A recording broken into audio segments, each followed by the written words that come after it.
قربانی دی اور جسے آج تک اس سنت کو ادا کیا جا رہا ہے اور قیامت تک اسے ادا کیا جاتا رہے گا۔ حضرت ابراہیم علیہ السلام کی کوئی اولاد نہیں تھی۔ حضرت ابراہیم علیہ السلام بڑھاپے کو پہنچ چکے تھے اور ان کی بیوی حضرت سارہ رضی اللہ تعالی عنہا بھی بوڑھی ہو چکی تھی، اولاد کی کوئی امید نہیں تھی۔ ابراہیم علیہ السلام نے اللہ تبارک و تعالی سے دعا کی کہ رب العالمین رب هب لی من الصالحین، میرے رب مجھے صالح اولاد عطا فرما۔ ادھر حضرت ابراہیم علیہ السلام نے دعا مانگی اور ادھر حضرت سارہ رضی اللہ تعالی عنہ جو ابراہیم علیہ السلام کی بیوی تھی، انہوں نے اپنی لونڈی حضرت ہاجرہ رضی اللہ تعالی عنہ کو آزاد کر دیا۔ آزاد کر کے حضرت ابراہیم علیہ السلام کو ہبہ کر دیا۔ اور حضرت ہاجرہ رضی اللہ تعالی عنہ وہ خاتون ہے جنہیں مصر کے بادشاہ نے حضرت سارہ رضی اللہ تعالی عنہ کو تحفے میں دی تھی۔ حضرت ابراہیم علیہ السلام نے حضرت ہاجرہ رضی اللہ تعالی عنہ سے نکاح فرمایا اور حضرت ہاجرہ رضی اللہ تعالی عنہ کے بطن سے ہی اللہ تبارک و تعالی نے حضرت ابراہیم علیہ السلام کو بیٹا عطا فرمایا۔ ابراہیم علیہ السلام نے اللہ سے دعا مانگی، اللہ رب العالمین فرماتے ہیں کہ ہم نے ابراہیم علیہ السلام کی دعا کو سنی اور اسے قبول کی، اور فبشرناہ بغلام حلیم، اور انہیں ہم نے ایک بیٹے کی خوشخبری سنا دی، بیٹا بھی ایسا کہ حلیم اور بردبار، ہمارے اور آپ کے پیغمبر سید الاولین والآخرین، امام المتقین، خاتم الانبیاء، خاتم الرسل، حضرت محمد مصطفیٰ صلی اللہ علیہ وسلم کے جد امجد حضرت اسماعیل علیہ السلام کی پیدائش کی خوشخبری اللہ تبارک و تعالیٰ نے سنا دی۔ فبشرناہ بغلام حلیم، اور جب وہ بیٹا 13 سال کی عمر کو پہنچتا ہے، اپنے باپ کے ساتھ چلنا پھرنا شروع کر دیتا ہے، اپنے باپ کی خدمت کرنے کے قابل ہو جاتا ہے، تو اللہ کی طرف سے ایک آزمائش آ جاتی ہے۔ حضرت ابراہیم علیہ السلام وہ عظیم شخصیت تھے جن کے اوپر اللہ تبارک و تعالیٰ کی ہر طرح کی امتحانات آئے اور ہر امتحان میں پاس ہوئے، ہر طرح کی آزمائشیں آئی، ایک آزمائش ختم اور دوسری آزمائش شروع ہوتی تھی۔ اب بیٹے کو بڑی امیدوں سے پالا ہے، بیٹے کو بڑی دعائیں کر کے اللہ سے مانگا تھا، اور جب وہ جوان ہونے لگا، اپنے باپ کا ہاتھ بٹانے لگا، تو اللہ کی طرف سے خواب میں اشارہ آیا کہ ابراہیم آپ نے اس بیٹے کو میری راہ میں قربان کرنا ہے۔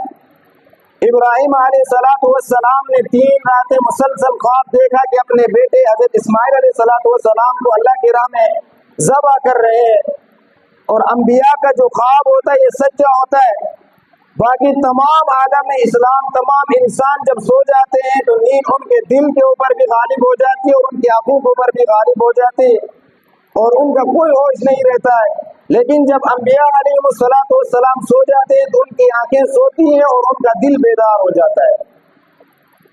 تو انبیاء کا جو خواب ہوتا ہے یہ اللہ کی طرف سے وحی ہوتی ہے۔ انبیاء پر نیند کی حالت میں بھی وحی آتی ہے اور بیداری کی حالت میں بھی وحی آتی ہے۔ رسول اللہ صلی اللہ علیہ وسلم نے فرمایا کہ جب میں سوتا ہوں تو میرا دل بیدار رہتا ہے اور میری آنکھیں سو رہی ہوتی ہیں۔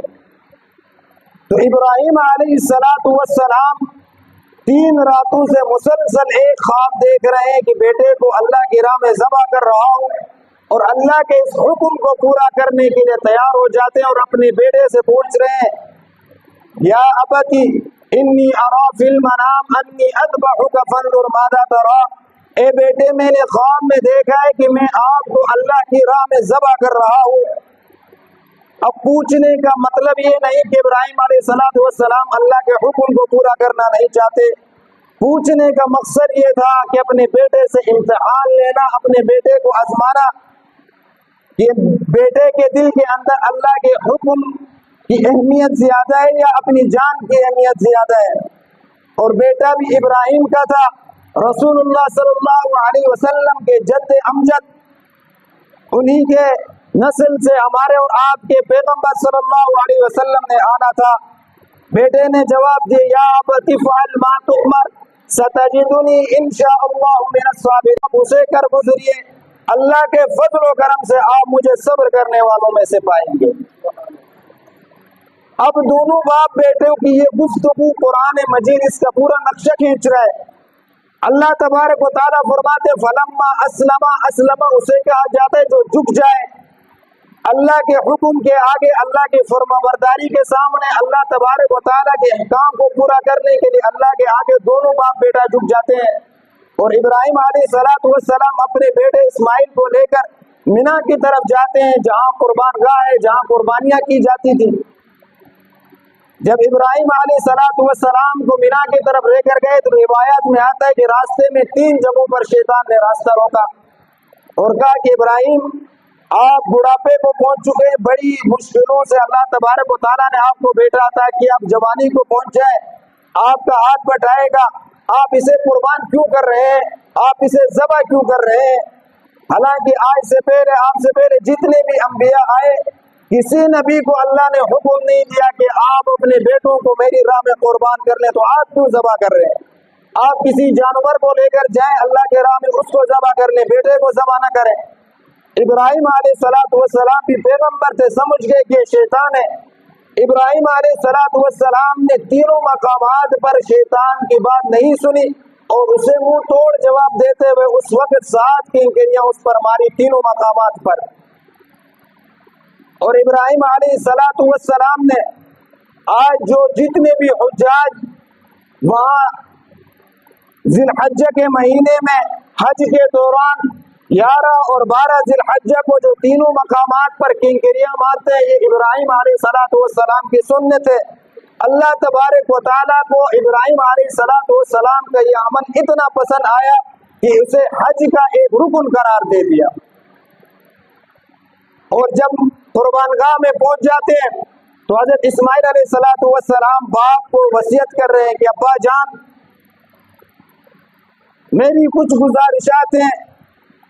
ان وصیت میں پہلی وصیت فرمائی کہ ابا جان مجھے جب آپ ذبح کرنے لگ جاؤ تو مجھے صحیح طرح باندھ لینا، کہیں میرے حرکت کی وجہ سے، میرے ہلنے کی وجہ سے ذبح کرتے وقت جو تکلیف ہوتی ہے اس تکلیف کو محسوس کرتے ہوئے میں ہل جاؤں اور میرے کپڑوں پر خون کے نشان لگ جائیں، اور جب میرے کپڑے میری والدہ کے پاس پہنچ جائیں گے تو انہیں بہت تکلیف ہوگی، وہ برداشت نہیں کر سکیں گی۔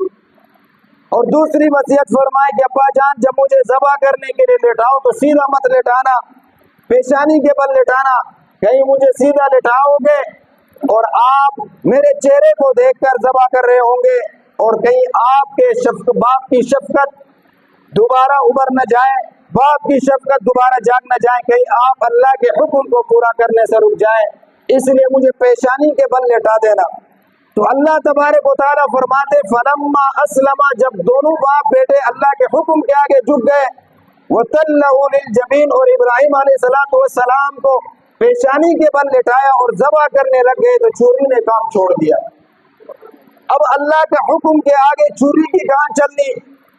ابراہیم علیہ السلام کو اللہ تبارک و تعالیٰ نے آسمانوں سے پکارا، وَنَادَيْنَاهُ أَن يَا إِبْرَاهِيمُ قَدْ صَدَّقْتَ الرُّؤْيَا، ابراہیم علیہ السلام آپ نے اپنے خواب کو سچ کر دکھایا۔ اسی لیے رب العالمین نے فرمایا لَن يَنَالَ اللَّهَ لُحُومُهَا وَلَا دِمَاؤُهَا، اللہ تبارک و تعالیٰ کے پاس آپ کے جانوروں کا نہ گوشت پہنچتا ہے نہ خون پہنچتا ہے، اللہ کے پاس تو آپ کا صرف اور صرف تقویٰ پہنچتا ہے۔ تو ابراہیم علیہ السلام اور ان کے بیٹے صاحبزادے حضرت اسماعیل علیہ السلام کا یہ جذبہ اللہ تبارک و تعالیٰ کو اتنا پسند آیا کہ آج کئی صدیاں گزر گئی، ان کی سنت کو مسلمانوں کے اوپر واجب قرار دے گیا۔ جب تک قیامت آئے گی ابراہیم علیہ السلام کی سنت مسلمان ادا کرتے رہیں گے۔ تو میرے واجب الاحترام، ابراہیم علیہ السلام نے بیٹے کو لٹایا، چھری چلا رہے، چھری نہیں چل رہی ہے، اور اللہ نے حکم دیا جبرائیل علیہ السلام کو، جبرائیل جنت سے دمبا لے کر جلدی پہنچ جاؤ، قربان گاہ میں پہنچ جاؤ۔ آج ہم جو 9 ذی الحجہ، 10 ذی الحجہ، 11 ذی الحجہ، 13 ذی الحجہ کے عصر تک جو تکبیرات پڑھتے ہیں، یا حاجی صاحبہ جو حج میں جا کر تکبیرات پڑھتے ہیں، یہ کہاں سے شروع ہوئی؟ ابراہیم علیہ بیٹے کو ذبح کر رہے ہیں، جبرائیل علیہ کو یہ خطرہ محسوس ہوا کہیں مجھے زمین پر پہنچنے سے پہلے اسماعیل کے گلے پہ کہیں چھری نہ پہنچ جائے۔ ابراہیم علیہ السلام ذبح کر رہے ہیں، جبرائیل علیہ السلام نے دیکھ کر اونچی آواز میں کہا اللہ اکبر اللہ اکبر۔ جب ابراہیم علیہ السلام نے آنکھیں اٹھا کر دیکھی تو جبرائیل علیہ السلام جنت سے دمبا لے کر پہنچ گئے۔ اور جب ابراہیم علیہ السلام نے جبرائیل علیہ السلام کو دیکھا تو لا الہ الا اللہ اکبر کی صدا بلند کی۔ جب باپ کو یہ صدا بلند کرتے ہوئے اسماعیل علیہ السلام نے دیکھا تو فرمایا اللہ اکبر وللہ الحمد، تمام تعریفیں اس ذات کے لیے جس نے ہمیں اتنی بڑی آزمائش میں کامیاب کر دی ہے۔ تو میرے واجب الاحترام، یہ جو سنت ہے ابراہیم علیہ السلام کی، اللہ تبارک و تعالیٰ کو نہ ان کے گوشت کی ضرورت تھی نہ ان کے خون کی ضرورت تھی۔ اللہ تبارک و تعالیٰ صرف ان کے تقویٰ کو دیکھنا چاہتے تھے، ان کو آزمانا چاہتے تھے۔ آج اللہ تبارک و تعالیٰ کی طرف سے ہمیں تمام نعمتیں ملی ہوئی ہے، ہر طرح کی نعمتیں ہمیں میسر ہیں۔ ابراہیم علیہ السلام کو ساری زندگی اولاد پیدا نہیں ہوئی، بڑھاپے میں جا کر اللہ تبارک و تعالیٰ نے اولاد دی، اور پھر جب وہ جوان ہونے لگے تو اللہ تبارک و تعالیٰ نے اس کی قربانی مانگی۔ تو ابراہیم علیہ السلام اللہ کے اس حکم کے آگے جھک گئے۔ آج ہمیں بھی ضرورت اس بات کی ہے، یہ جو ہم قربانی کر رہے ہیں ہماری نیت ہونی چاہیے کہ ہم اللہ کی رضا کے لیے کر رہے ہیں۔ کل بھی میں نے مسئلہ بتایا کہ اگر قربانی کرنے والوں کے دل میں یہ بات ہو کہ ہم گوشت کھائیں گے یا ہم لوگوں کو دکھانے کے لیے کر رہے ہیں کہ لوگ کہیں گے جنہوں نے بڑے جانور کی قربانی کی ہے، انہوں نے اتنے پیسے خرچہ کر کے جانور لایا ہے، تو پھر اللہ تبارک و تعالیٰ کے ہاں ان کی قربانی کے قابل قبول نہیں ہے۔ اللہ تبارک و تعالیٰ تو فرمایا ہے لَن يَنَالَ اللَّهَ لُحُومُهَا، نہ آپ کے گوشت کی ضرورت ہے، وَلَا دِمَاؤُهَا، نہ آپ کے خون کی ضرورت ہے، وَلَكِنْ يَنَالُهُ التَّقْوَىٰ، ہمیں تو آپ کے تقویٰ کی ضرورت ہے کہ آپ کی نیت کیا ہے قربانی کرتے وقت۔ اس لیے ضرورت اس بات کی ہے کہ ہم اس قربانی کے ساتھ ساتھ ہم آپس کے جو رشتے ان کو بھی جوڑ کر رکھیں، آپس کے جو تعلقات ہیں ان کو بھی جوڑ کر رکھیں، آپس کے جو رشتہ داری ہیں ان کو بھی برقرار رکھیں۔ کسی کے ساتھ ناراضگی ہے تو ان دنوں کے اندر ایک دوسروں کو راضی کریں۔ کسی کی بات بری لگتی ہے تو اس جو انا ہوتی ہے اس انا کو بھی ان دنوں میں ذبح کر کے چھوڑ دیں۔ اللہ کے حکم ہے کہ رشتوں کو برقرار رکھو، تعلقات کو برقرار رکھو۔ مسلمان آپس میں بھائی المسلم اخو المسلم، حدیث میں انما المؤمنون اخوہ، مسلمان آپس میں بھائی۔ آج کا دن پورے دنیا کے اندر مسلمان قربانی کا دن مناتے ہیں۔ پاکستان کے اندر آج کی تاریخ میں پاکستان کے اندر لاکھوں کے حساب سے جانور ذبح کرتے ہیں۔ اب اس دن ایک قربانی کی برکت سے اللہ تبارک و تعالیٰ نے لوگوں کو اتنا فائدہ پہنچاتا ہے۔ ایک تو غریب جانور جو بیچنے والے ہیں، گاؤں سے لوگوں کو جانور خرید کر لا کر منڈیوں میں بیچتے ہیں، ایک تو ان غربا کا فائدہ ہوتا ہے۔ پھر ان جانوروں کے لیے جو گھاس چارہ جمع کرتے ہیں، چارہ بیچنے والوں کو، کسانوں کو اس کا فائدہ ہوتا ہے۔ اور پھر قربانی ذبح کرتے ہیں، سال بھر جو غربا ایسے ہیں کہ جنہوں نے گوشت کبھی نہیں کھایا ہوتا ہے، قربانی کے دن میں اللہ تبارک و تعالیٰ انہیں بھی گوشت کھلاتے ہیں۔ اور پھر جو کالے ہوتی ہیں وہ فیکٹریوں میں چلی جاتی ہے، اس سے کام ہوتا ہے، جو مزدور طبقہ فیکٹریوں میں کام کرتا ہے اللہ تعالیٰ ان کے اگلے سال کے لیے بھی بندوبست فرما دیتے ہیں۔